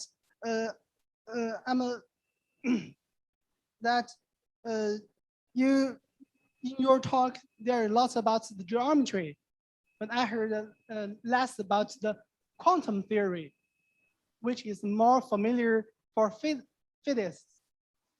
Yes. How do you think geometry and the quantum theory play the role in understanding the singularity problem or our universe? Yes, well, I'd certainly like to think geometrically, as you suggest. And the trouble with quantum mechanics in this respect is it's much harder. There's a lot of calculation and algebraic stuff and analytic, and it's not so closely geometrical. But still, I find quantum mechanics very exciting, and a lot of it is very geometrical. In particular, one of the things that intrigued me greatly is the notion of spin. And you can see it is a very geometrical subject. A spin zero particle, well, that has no structure of interest as far as this, but a spin half particle, you can think of it as a point on the Riemann sphere. So you have a sphere, and that tells you the direction that the particle is pointing in. And when you measure it in some other direction, you can do a little bit of geometry, and you can see what the probability of it jumping one way or jumping the other way when you make a measurement. When you're looking at higher spins, it's not just one point, it's a whole lot of points. If it's spin n over 2, then you have n points on the sphere. And it's a symmetrical arrangement of these n points. And I used to play around a lot with understanding spin, or either spin half, which is the easiest, or higher spins, where you can again think of this very geometrical picture. And so I would say geometry, in my limited understanding of quantum mechanics, has always been very geometrical. I think it's going to be geometrical in the thing that excites me most about quantum mechanics is where it goes wrong. I didn't particularly stress this in this talk. In fact, I didn't stress it at all because I had enough to say in other directions. But I certainly, one of the driving forces behind my trying to understand the singularity problem in general relativity. So you have the singularities in the future, which seem to be so different from the one in the past. And I certainly thought that had something to do with quantum gravity in some sense, but where quantum mechanics goes wrong. You see, people almost always think of it as classical theory going wrong. You see, quantum mechanics, you're looking at the small scale things. And what you're saying, when you get smaller and smaller, you see things go further and further away from our classical way of looking at things. So the usual picture is, okay, small is what dominates. Big things are made of small things, so we really have to understand the small things if we want to understand how big things work. But we run into a paradox with quantum mechanics, because although it's a theory of small things, it's an incomplete theory of small things, or even an inconsistent theory of small things. You see, Einstein always complained about this. I remember Schrödinger complaining just as much as Einstein, and he described this puzzling cat that he had in this theoretical experiment. How is it that macroscopic bodies don't seem to behave according to the Schrödinger equation? And well, people have all sorts of confusing ways of trying to get around that, but the paradox is still there. And I was gratified to learn in later life that Dirac also had the same belief that quantum mechanics is a provisional theory. And in order to understand the collapse of the wave function, or if you like, where is it that Schrödinger's equation goes wrong, the universe does not evolve according to the Schrödinger equation. Now, you see, there's a whole body of thought who will yell at me and say, no, they are all there in superpositions, and it's the many worlds point of view, and so on and so forth. I know about that point of view. I have a theory that if you want to be a physicist, you have to have at some stage in your life gone through believing in the many worlds, and then come to your senses, in my view. And you say, no, we've got to have a theory which tells us how the one world, not the many, evolves out of the many. And this, in my view, comes about when you try to combine quantum mechanics with general relativity. And now you're looking at it in a different way. You're not looking at how quantum mechanics will affect general relativity and these ridiculously tiny, 10 to the minus 43 seconds, whatever it is, 10 to the minus 33 centimeters. You're looking at tiny, tiny, tiny distances, much smaller than anything you could measure. No, I'm not talking about that. I'm talking about big things. And here's where you see a conflict. When you're looking at the principle underlying general relativity, the principle of equivalence, this is Galileo's principle, that you will fall freely, then gravity disappears. And he imagined a big rock and a little rock falling from the Leaning Tower of Pisa. As they fall, somehow gravity disappears. Now, that principle of equivalence is inconsistent with the principle of superposition of quantum theory. And if you look at the details, you can see it is inconsistent. So where is the inconsistency? Well, it's resolved, in my view, by the collapse of the wave function. So this is, in my view, a geometrical gravitational effect. So in order to understand how quantum mechanics fits in with general relativity, we really have to understand how quantum mechanics is to bend in order to fit in with general relativity. It's not just how space-time will maybe get very peculiar when you're looking at these tiny distances on times. It is how, on a much bigger scale, quantum mechanics gets not to preserve the superpositions at some point, but decides one thing or another thing happens. And this is the great puzzle of quantum mechanics, the measurement problem. And the resolution of this puzzle, in my view, comes from understanding general relativity and utterly the geometry of general relativity, and how this interplays with the structure of quantum mechanics. We don't have that theory as yet. There are lots of ideas floating around. There are lots of experiments which might, I hope, within the next few years, give us deep insights into what's actually going on at this kind of level. But at the moment, no experiment has probed this level of seeing where gravitational effects might actually affect the structure of quantum mechanics. I hope before too long, we will see something of that. Sorry for this very long-winded response to your question, but it's a deep question, and I think it needs a long-winded response. I hope that's all right. Thank you. Very good answer. So due to the time, so we may not have chance to ask more questions. So let us thank Professor Penrose again. So we turn back to Yang Hui. Yang Hui? Thank you very much, Professor Bai, and it's good to at least see some of you in the Chern Institute side. We're now going to take a few questions, probably not too much, because Roger has gone quite a while. Maybe just a few questions from the online audience. How does it work? And Ed may have a suggestion. So since we have quite a few, perhaps we can ask people to use the Zoom function of raising your hand, and then we'll unmute and allow you to ask your question directly.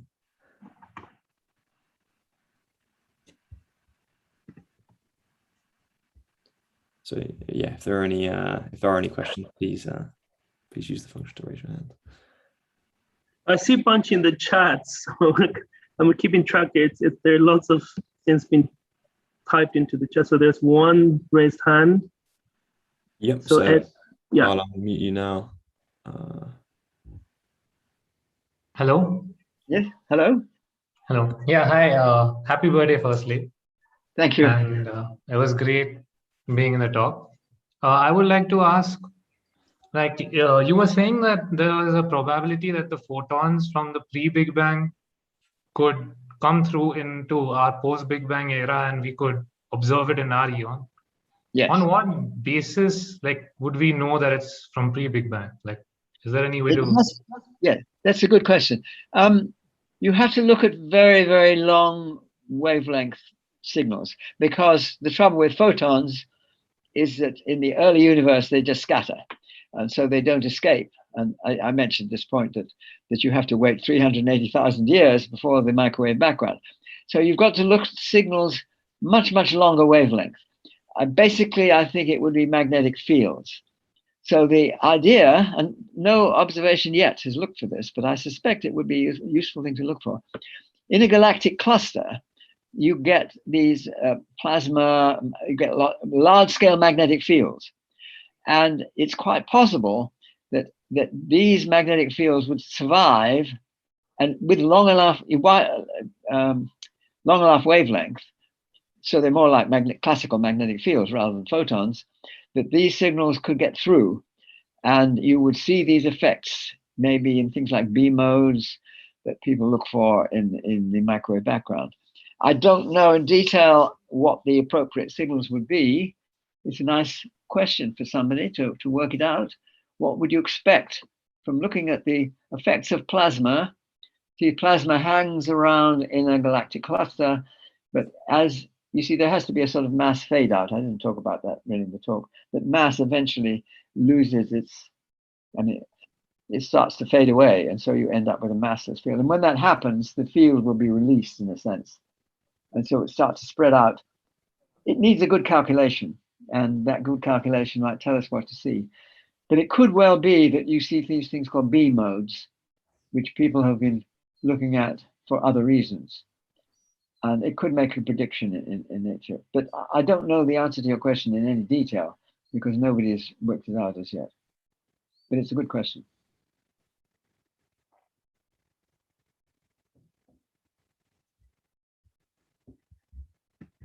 Amazing, thank you very much. Perhaps as we don't have any raised hands at the moment, I can ask a quick personal question myself. So with the CCC model, could you perform some conformal infinite compression at any point along that chain of cylinders to form a sort of equivalent Big Bang, or are there set points where the eons are starting and finishing? Well, the thing is that the Big Bang is not really a point conformally. You see, this is an important aspect of all this. You see, people think of the Big Bang as a point, and they talk about things being smaller than a grapefruit and all that kind of thing, smaller than an orange or smaller than a pebble or whatever it is. But the thing is that that's not a very clear picture, because conformally, a point looks different from a stretched out. See, think of the Riemann sphere. The North Pole is a point, but you can have, say, functions with a what do you call it, a natural boundary, and then it's not a point anymore. So the conformally, whether a thing is a point or not a point, is a real thing. So I'm trying to say that the Big Bang in normal cosmology is not a point. So to think of it as squashing it down into a point is not a conformal thing anymore. Mm-hmm. As I said, it's like trying to take a function on the Riemann sphere, and you might have a function of domain of definition has a boundary, which is some closed curve or something like that, and that's where it goes wrong. But if it's just got a pole at infinity, then it's a point. So there's a difference between a singularity, which is a single point on the Riemann sphere, and which is a line on the Riemann sphere, a one-dimensional boundary. And it's a bit like that. So here you say, only with the picture that you could have a Big Bang, which was a point, but that's not like what we seem to see. And it has to do with the horizons. You get particle horizons, and the existence of particle horizons is the illustration of the space-like nature of the Big Bang. So I think the answer to your question is no, you can't squash it down to a point conformally. You can do what you could imagine doing, is take the entire cylinder right out to infinity. If it goes to infinity, who knows? Then that would be a point, yes. So there would be an ultimate point of the whole bamboo stick right at each end. Whether that has any meaning to talk about or whether it extends to that extent, of course, is going way beyond anything I could say. But it's a good question. Thanks very much. Perhaps I could just jump in with a very quick question. Of course, the moment you mention G2, Roger, I get very excited. Of course, G2 manifolds is one of the favorite things in M theory and string theory. Would you think there is any possible relation of your G2 with that G2 holonomy? I have no idea. That's all I can say. But I think you're right to get excited about it. Everybody G2, they always say yes. And I hadn't really quite realized it quite recently how such an interesting group it is. And the G2 star also. I mean, there's a distinction, but they're fascinating. Absolutely. No, I've only very recently started to get interested in the group. I have no idea what connection with string theory. The main problem I have with string theory, I always had. You see, when I first heard about the idea, I got quite excited about it too, because if the strings are, the Riemann surfaces and goodness knows, and they're very nice things. But when people started to say, oh, well, you need 26 dimensions or 10 dimensions or 11 dimensions or whatever it is, I lost interest, because you try to kill off those dimensions, and I couldn't see how you could do that in a way which would really prevent them from manifesting the extra dimensions. And I'd fallen in love too much with the 4 dimensions of space-time because of the spinners and the twisters. And if you have 26 dimensions, whatever it happens to be, or 10 even, the spinners get completely unwieldy. Whereas you see, when you're down at 4 dimensions, the spinners are simpler than the vectors. When you get the dimension goes up, they get just about 8 dimensions, they're about the same. And when you get more, the spinners are much more complicated. So somehow, for the spinners to be really useful, you want the nice low dimensions. Okay, this is an emotional thing, if you like, but so many of these things are in some way. You're looking at the beauty in the physics and the beauty in the mathematics, and you ask a question, is it the right kind of beauty? I think that's the question which I'm raising. And it may well be that the G2 that comes into string theory has a role to play connected with this. I don't know. I've never looked at it. Sounds like a very intriguing idea, yes. Thank you very much. It's not published yet, right? I would love to read your paper on G2. It's not published, right? You're absolutely right. I was hoping to describe it in the Yang volume. That would be fantastic. Thank you. That would be fantastic. Yes, I mean, yeah, my love of G2 is completely independent of string theory. It's just that, it's such a beautiful group. It is wonderful. I absolutely agree with you. That's what stunned me. Yes. Thank you very much. Thank you. My pleasure.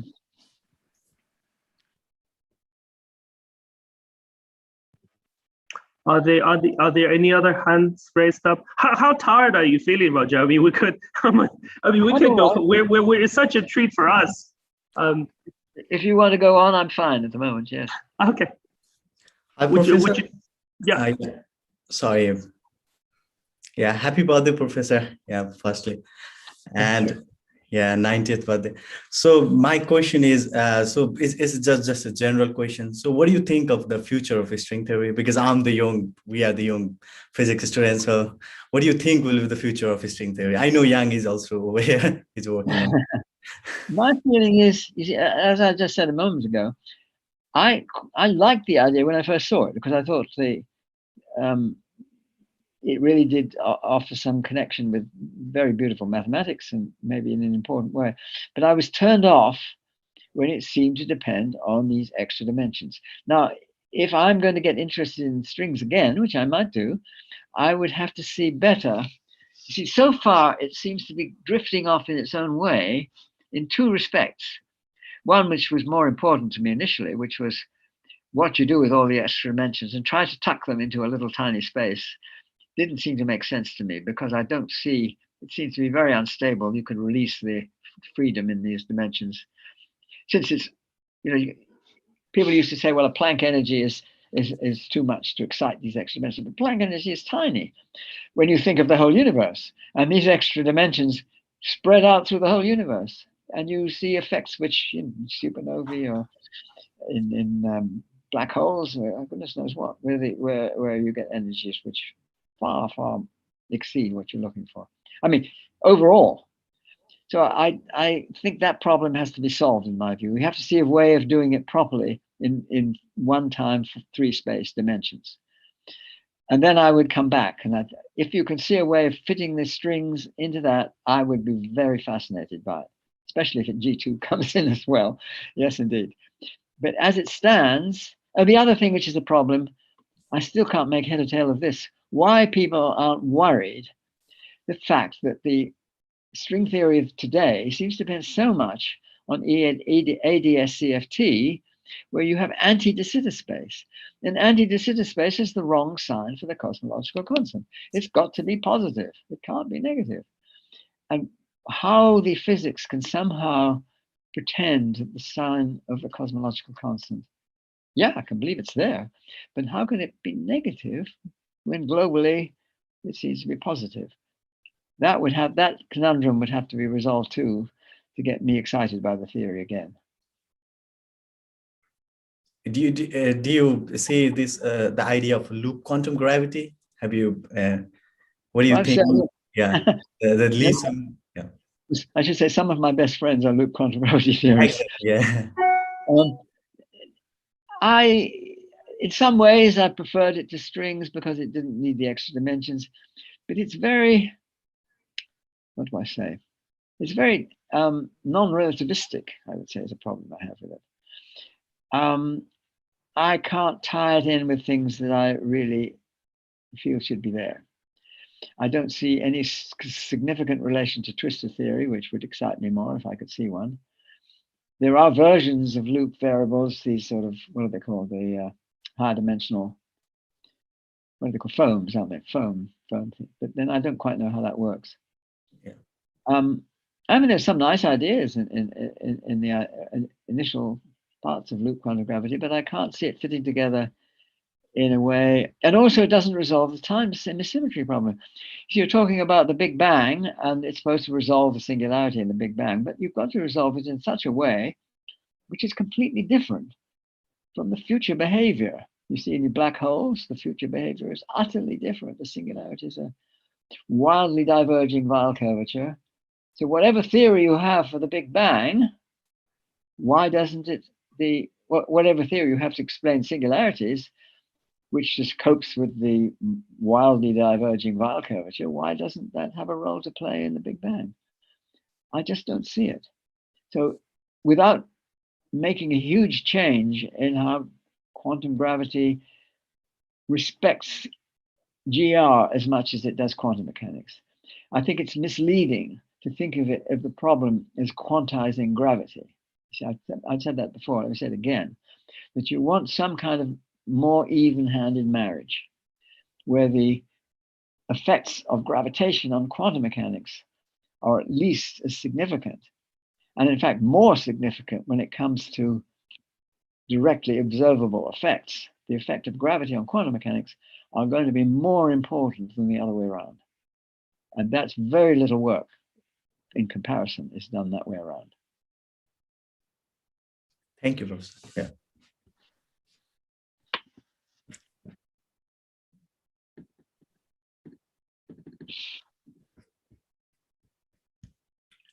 Yeah. Hi, Ed. We can take some questions from there are questions.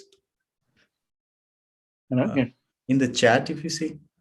Yes, there are a couple more raised hands. So let me just select somebody to unmute. Hello there. Hello. Yes.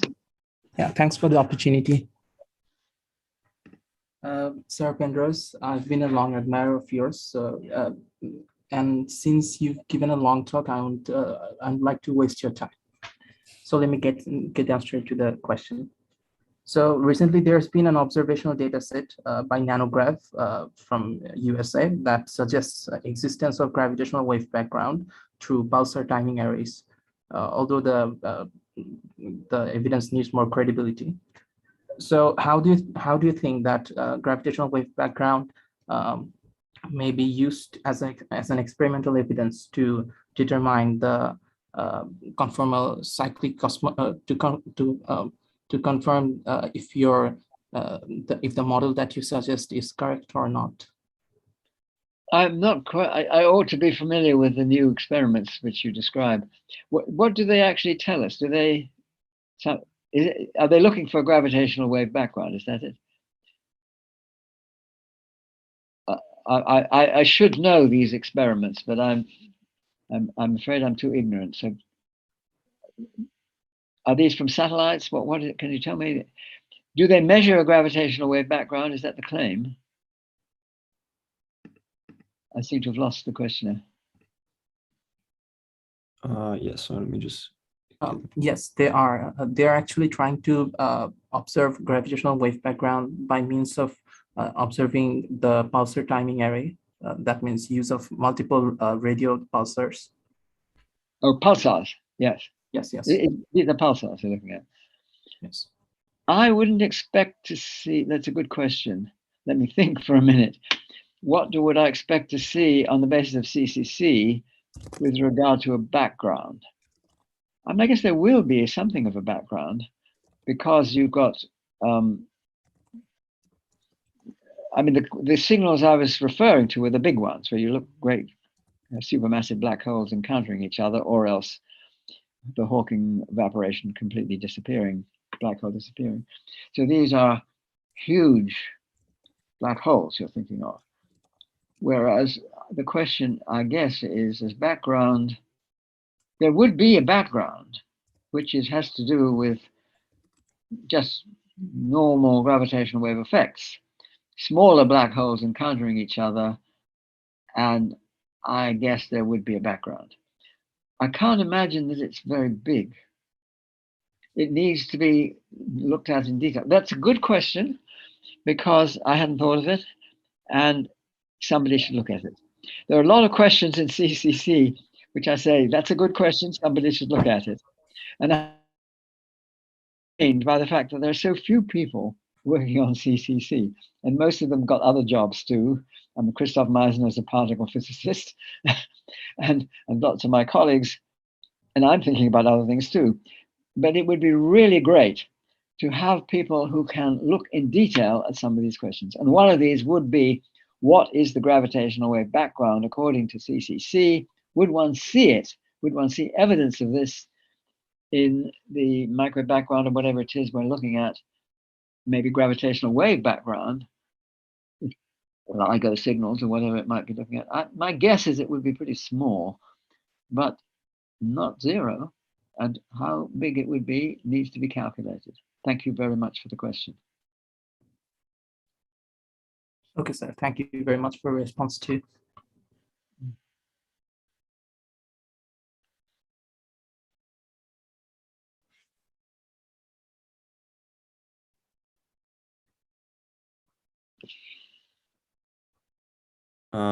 We do have an array of raised hands, but maybe that is quite a lot of questions. I don't know what you think there, Yang.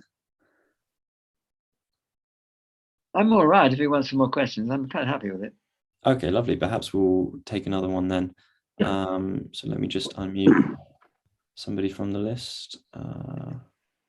Okay, so we have a Rajashi. Oh yeah. Hi, Professor. Yeah, so like the idea of like quantum consciousness, like this is really interesting at this stage. But the problem is like the most people who are like really interested, like scientists aren't really interested in it, and a lot of people who are actually interested in it are not scientists. So do you know, like, do you think there is a way to formalize fields like, say, quantum consciousness, which are like at the point a lot of people don't even take it seriously because they think it's not like really science. So do you have a way to like kind of fix the gap between science and like the research of like consciousness in term like from the physics viewpoint or like fundamental science viewpoint? I think you're right. It's a very dangerous area because people misuse the terminology and they think, oh, quantum mechanics is mysterious, consciousness is mysterious, quantum consciousness is mysterious. I mean, that's not scientific, as you say. And to concentrate on things which are scientific is difficult, and to try and remove the loony area, or whatever one might say, people who think that one of my responses to this is that quantum mechanics, quantum consciousness, quantum mechanics is using in biology all the time, and people never even bat an eyelid because the whole of chemistry is quantum mechanics. And so when you say quantum mechanics is all mysterious, well, chemistry is mysterious because it's quantum mechanical. But we understand a lot. I mean, I say we, I don't understand much, but quantum chemistry is understood very well by a lot of people. And chemistry is going along in biology all the time. And people don't regard that as somehow mysterious because they forget that it's quantum mechanical. Now, usually when people talk about quantum biology, they mean non-chemical, I suppose. It's not quite clear what the definition is, but it's certainly the case. Photosynthesis is a non-chemical quantum effect, and bird migration seems to be the way they can detect the magnetic fields. The birds seem to be able to measure magnetic fields. It looks like another effect of this sort, where we're looking something which is not purely a chemical effect. Okay, the more we seem to explore, the more we see quantum effects in biology. The thing is that the kind of model that I and my colleague Stuart Hameroff mainly, and many of our colleagues, are trying to explore is something worse in a certain sense than that. Namely, we're not just looking at the effect of quantum mechanics, but we're looking at the effect of where quantum mechanics goes wrong. And when I say goes wrong, I mean the collapse of the wave function. And when I say the collapse of the wave function, I don't mean it in the sense that many people did, saying, okay, well, the wave function collapses when somebody looks at it, or the Schrodinger's cat in the box becomes dead or alive as soon as you open the book box and looks at it. I also often wonder about this cat's consciousness too. But you see, I don't believe that it is a conscious observer who collapses the state. The collapse of the state is a physical process which is going on all the time, consciousness or no consciousness. However, in the view that I and Stuart Hameroff and people are trying to develop, is that whatever it is that lies in the phenomenon of consciousness itself is an effect of the collapse of the wave function. So it's not that it affects the collapse, it doesn't drive the collapse, it's driven by it. So we have to understand the physics in the collapse of the wave function, which means we have to go beyond quantum mechanics. So in a certain sense, it's even worse than saying, oh dear, quantum mechanics, is that being used to explain consciousness? It's worse than that in the sense that it's more outrageous, more extreme than that. Namely, it's where quantum mechanics goes wrong that is being used in consciousness.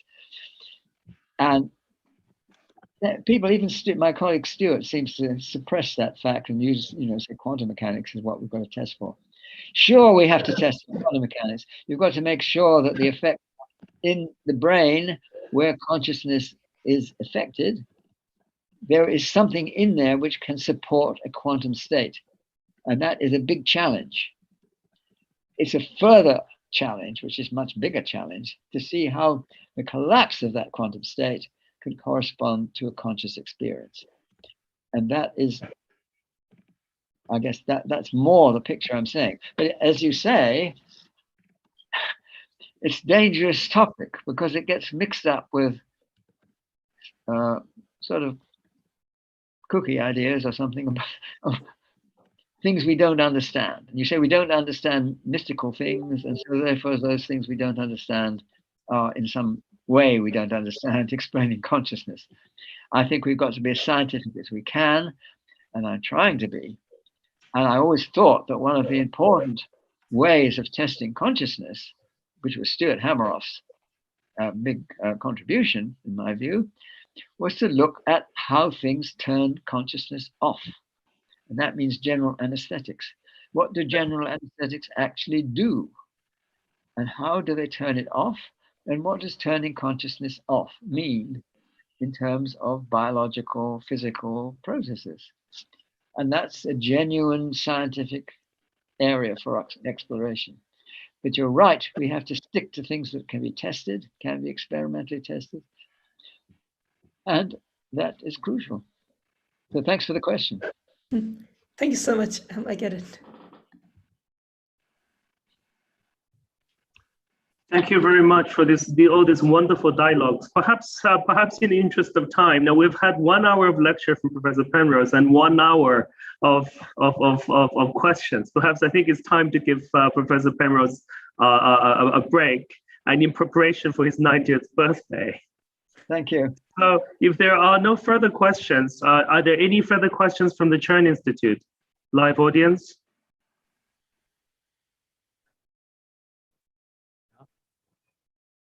Some more?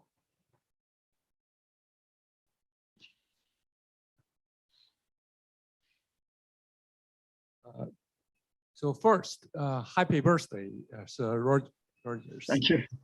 So my question is concerning about the black hole. Your thesis is very inspiring. So I think start with observation. So for black hole, I want to know, as you know, there are a lot of data, observing data nowadays for black hole. So can we have some means to explore the within the horizon, or mathematically or physically? You want to know the physics within the horizon? Is that the question? Right. Can we know what happens within the horizon? Well, there are calculations. We don't really know. I mean, see, people often don't worry too much because you don't see it, you see. In fact, it's a conjecture. I know that the Nobel Prize was sort of awarded for saying that black holes were what was the word? I can't remember the word that was used. Prediction of general relativity, of robust, which is technically not completely accurate. Some of my colleagues say, oh, you got the Nobel Prize for something which you didn't actually do, which is technically true in a sense. You see, what I did was to show that the formation of singularities was a robust prediction of general relativity. We don't know that the singularities always lie within horizons. Now, we believe that. I mean, first of all, I was pretty skeptical of that. And there was a conjecture I put forward as the cosmic censorship hypothesis, or which was what I call, cosmic censorship hypothesis. Cosmic censorship meant that the singularities are already hidden, they're closed. You don't see them naked, was the idea. So they're all clothed. And that's a conjecture. The evidence that stable singularities are like that is pretty strong, but not a proof. I don't know any mathematical theorem which tells you that. So the question has more relevance if it were not true. Could you actually see naked singularities? I think the evidence is that you can't and that they are hidden in horizons. It doesn't mean that we shouldn't try to work out what goes on inside a black hole. And there's nothing wrong with the physics in the sense that you could certainly fall in, and if you had a spaceship close enough to a supermassive black hole, you could go through the horizon without feeling anything. I mean, there might be other things falling in which would be a nuisance to you. But as far as the space-time geometry is concerned, it would not be any particular, you wouldn't even notice they're very strong curvatures at all. It would probably take weeks to years for very big black holes, long time before the curvatures would mount up to be something big. What does it look like? Well, there was this old analysis done by, well, the Lifshitz and Kalatnikov did an analysis which was mistaken originally. Fortunately, because I knew about their work before proving my singularity theorem, but I didn't judge it as being definitive. I thought that it didn't convince me if it was right. I didn't know that there was a mistake in it, which there actually was. The mistake, I think, was found by Belinsky. At least he was partner to the correction to the mistake. and this is now called BKL, the Belinsky-Khelaknikov-Lifshitz. And they have a picture of what happens under certain circumstances near a singularity. It's extremely complicated. You have oscillations between the Weyl curvature in 3 different directions. And it looks very similar to an analysis did by Charles Misner at the same sort of time. And he had a very clear description of this kind of behavior. Where the Weyl curvature starts, you have sort of 3 Weyl curvatures in 3 perpendicular directions. And these curvature starts to share itself around, and one gets big and then another one gets big. And the divergence is extremely complicated. Whether that is a generic behavior is not really known. It's an interesting piece of work, but it's more interesting just for its mathematical content. It's very hard to see what physical implications this would have, because it's all going within the horizon, if cosmic censorship is correct, within the horizon, and you just wouldn't see any of it. You could begin to experience it if you fell into a black hole, but that, when you start to experience it significantly, that might be rather unfortunate. So it's really a hypothetical conjecturing. I don't know of any connection, direct connection between what one might expect to see in the quantum gravity description of the wildly diverging Weyl curvature. It's very different from what we see in the Big Bang. It's a different story altogether. It's one of these stories that might be continue to be explored in detail just for its own sake. To what extent it has any direct influence on other things, it's not clear. But on the whole, just to make a general comment, it is useful to understand the physics in extreme situations. And I think to know what happens under these circumstances, or to have a good theory which could cope with that, is an ultimate requirement for the theory. It's not so directly evident that we need it, but to know what's going on to form a more of a completion to our picture of how the universe behaves, yes. I think that's all I can say about it right now. But thanks for the question. Yeah, maybe Professor Penrose, you are, it's a long time, you are tired, so we will not ask more questions. So finally, since the most audience are the Chinese students, most of them are in mathematics and physics, would you please say some words to them? Some words to them. Yes, well, people often ask me, how to make a success in physics. I don't know. I look back at my own life and I see how coincidental many of these things were. See, when I was a graduate student, I was supposed to be working in algebraic geometry, pure mathematics. And I was working under William Hodge, who was a distinguished practitioner of algebraic geometry, as it then was. However, I got interested in 3 different lecture courses. I thought 3 years for your research, that's a nice long time. I don't have to spend all my time working on what I'm supposed to be working on. And so I went to 3 courses which had nothing to do with my subject. One was a course by a man called Steen on mathematical logic. And I learned about Gödel's theorem and Turing machines. And I came to believe that human understanding, whatever it is not a computation. And so that had a big driving force behind what I did later on. I went to wonderful lectures by Hermann Bondi on general relativity. Those clearly had an influence on what I did later on. I certainly got a great understanding of how, in a nice physical, geometrical way of thinking about things without concentrating too much on the equations and getting a picture of what's going on. And I got that from Bondi in his lectures. The third course was a course on quantum mechanics by Paul Durack. Wonderful course, I felt. Often people tell me, oh, it's just like his book. Well, that's all right, I don't care because I hadn't read his book. But his lectures I found were very inspiring, very clear. The first lecture in particular, where he was talking about the superposition principle, and he was describing how a particle, a quantum particle, could be over here or it could be over here, and there are all sorts of states where it could be over here and over there at the same time. And then he started talking about a piece of chalk and how that can be two places around. And my mind was wandering, and I was looking out of the window thinking about something completely different.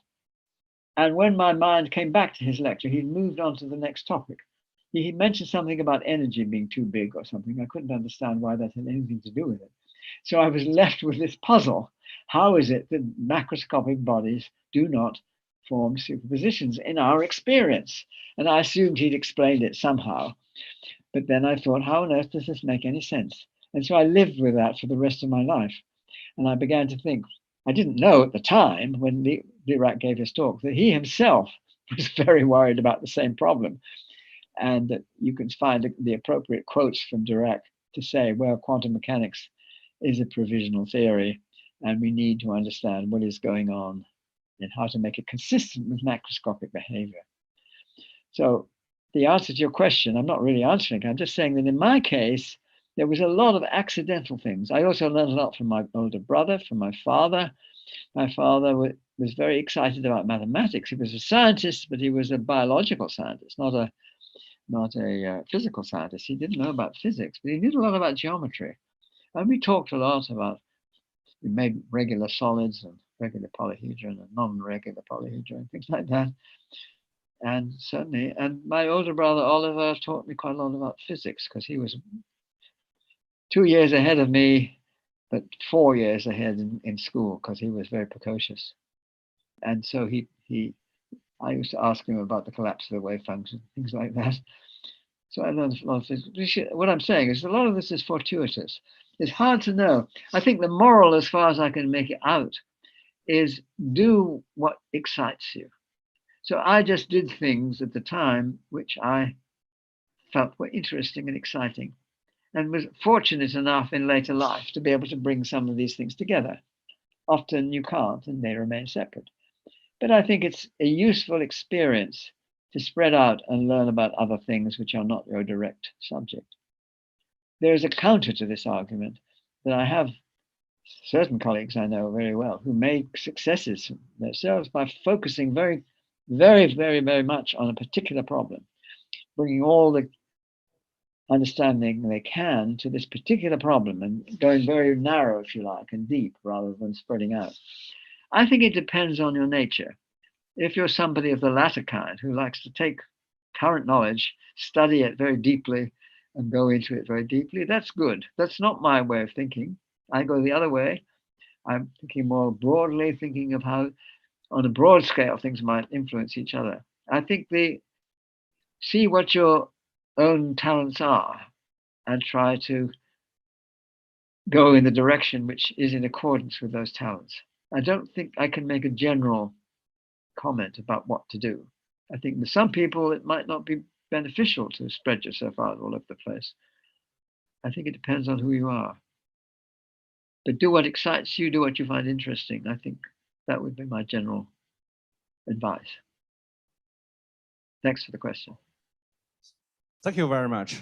Very important and impressive.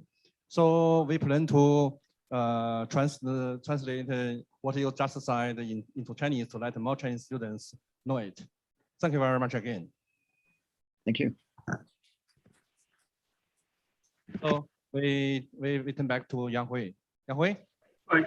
Thank you very much, Professor Pai. Thank you very much, Professor Penrose. I think we could just go on all day, but of course I think that may be too much, and it would be such a treat for us. So this will be live streamed. This is being live streamed to YouTube, and it will be recorded, and so people can enjoy even a wider audience than the many hundreds that have been here today. So just like on behalf of everything of the Chern Institute, myself, the London Institute, and Black Beam and STEM Global, thank you so much for this wonderful occasion, for telling us so much about your thoughts and your life. So thank you, Professor Penrose. Thank you. It's been a great honor for me and a great opportunity to talk about things which excite me. And I think I've enjoyed it very much myself. Thank you very much. Thank you.